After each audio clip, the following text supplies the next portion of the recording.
जय श्री राम। मैं तीरथ सिंह बिष्ट, भड़ेत गांव वासी, कारगिल वॉरियर, गौरव सेनानी। आप लोगों को जो है अपने हमारे चाचा जी ने बोला है कि कारगिल लड़ाई के बारे में कुछ चर्चा करो। तो काफ़ी लंबी कहानी है, इसको मैं आपको अलग अलग भागों में ज़रूर अपने यूट्यूब चैनल के माध्यम से अवगत कराऊंगा। चाचा जी, ये 99 की बात है जी। और मैं उस टाइम हमारी यूनिट 17 गढ़वाल राइफल पिथौरागढ़ में तैनात थी शांतिकाल के दौरान। उस समय आपकी उम्र क्या रहेगी? उस समय मैं चाचा जी 27 साल का एक यंग ब्लड नवयुवक था जी जी और मेरी शादी को 1.5 साल हो गए थे। जी मेरी 6 महीने की बिटिया थी जी और हालांकि उस टाइम मैं वहाँ पे बच्चों को, परिवार को अपने साथ ज़रूर ले गया था। जी मैं पिथौरागढ़ में हमारी बटालियन 98 में आई थी और नवंबर में मेरी बिटिया के आँख में कुछ प्रॉब्लम था, जी तो उसको दिखाने के बहाने मैं अपने बच्चों को जो है पिथौरागढ़ साथ में ले गया। वहाँ पे 6 महीने का टर्नओवर था। हमारे जो कमांडिंग ऑफिसर थे उनका आदेश था कि यहाँ पर जो है सभी जवानों को परिवार के साथ रहने का मौका दिया जाए और 6 महीने बाद जो है रिलीव किया जाए। जी तो बात 99 की है। उसी समय मैं ब्रावो कंपनी 5 प्लाटून में पोस्टिंग थी मेरी। हमारी सपोर्ट कंपनी रेज हुई थी 99 मार्च में। जी उसी समय जो है वहाँ पर मुझे रेकी एंड सर्विलेंस प्लाटून के लिए जो न्यूनटी एक प्रकार से होती है, जी उसके लिए मेरा चयन हुआ जी और 4 हफ्ते का वहाँ पे कैप्सूल चला हमारा।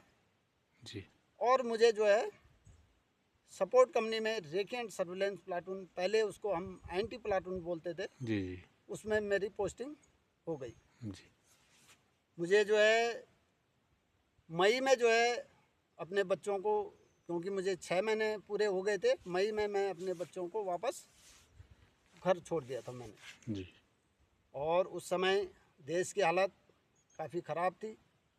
सोशल मीडिया उस समय सिर्फ समाचार के माध्यम से या फिर पेपरों के माध्यम से ही, न्यूज़पेपर के माध्यम से पता लगता था।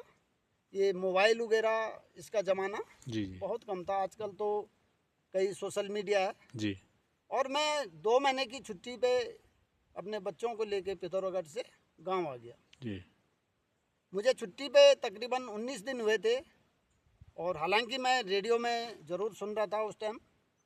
लगातार गर्मा गर्मी का माहौल ज़रूर था, बयानबाजियाँ चल रही थी जी और कई जो है इस प्रकार की जो लड़ाई का माहौल था उस टाइम चर्चा चल रही थी।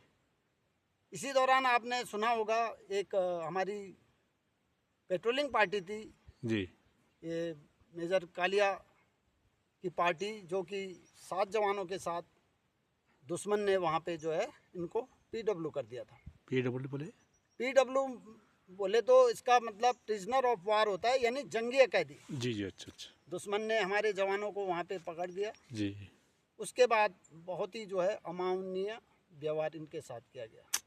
इनके नाखून जो है प्लास से निकाल दिए गए, आंखें फोड़ दी गई, नाक काट दिए गए, कान काट दिए और ऐसी ऐसी हालत की कि चाचा जी मैं आपको कैमरे के बता सामने नहीं सकता। जी जी और फिर एक फ्लैग मीटिंग के द्वारा इन्होंने हमारे बंदों की जो है डेड बॉडी वापस की। जी और इसी दौरान काफ़ी माहौल गर्म हो गया था और हमारी बटालियन को भी जो है मूव का आदेश मिल गया। मुझे घर में टेलीग्राम पहुंचा।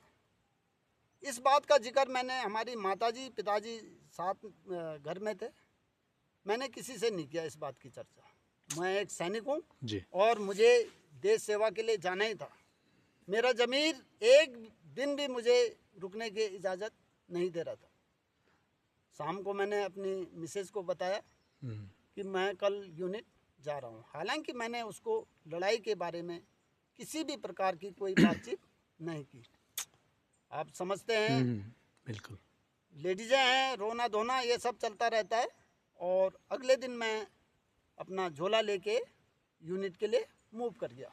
जी मैं 30 मई को जैसे ही अपनी यूनिट पहुंचा तो मेरी बटालियन वहां से एक दिन पहले मूव कर चुकी थी।